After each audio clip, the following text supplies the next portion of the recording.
going. Tim Dole says, West Coast with their full complement are a scary prospect. 3 quality tall forwards, 3 quality tall backs, Nick Nat. Add Shuey, Yo, Ryan, Petrocelli, geez, quick, to that team tonight. Scary. I agree, Tim. The one but about West Coast for me is always, and I'm not even saying it necessarily in a critical way, it's always the away factor. And when I say I'm not saying it in a critical way, when they won the flag, and for a couple of years before that, their record on the road was pretty decent. But seriously, and maybe this is my Western Australian apologist coming out, my parents were both from Perth, but it's a pretty hard job the Eagles and the Dockers have got. Not just 11 road trips, but most of them, well, nearly all of them, except to South Australia, to the other side of a very large continent. You know, like you're talking about 4 or 5 hour road trips every 2 weeks.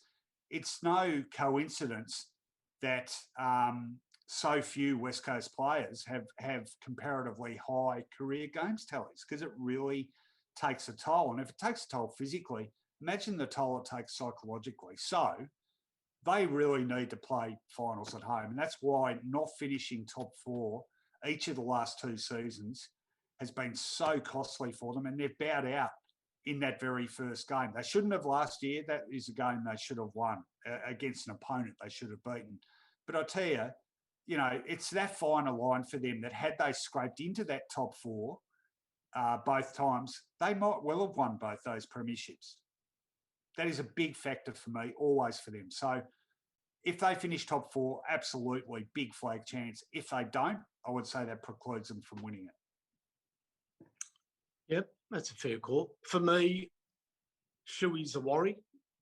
You know, when you get multiple soft tissue injuries, I think they need him playing to be a premiership winning side. Likewise, Yo has to get, but I think Yo's going to get back in time, hopefully, to have some sort of base before the finals. And at the moment, I'm actually surprised at how how sort of not mediocre, just unspectacular Nick Nat Nui's been this year. Unspectacular? Yeah. Look, he's not great. He was beaten against St Kilda. I'll tell you, when that was part of their problem, that he lost, when Marshall came back on, he lost his sort of impact on the game. He hasn't been great this year. He got led a merry dance by Grundy early, I'll tell you that much. I thought he ended up beating Grundy, to be honest.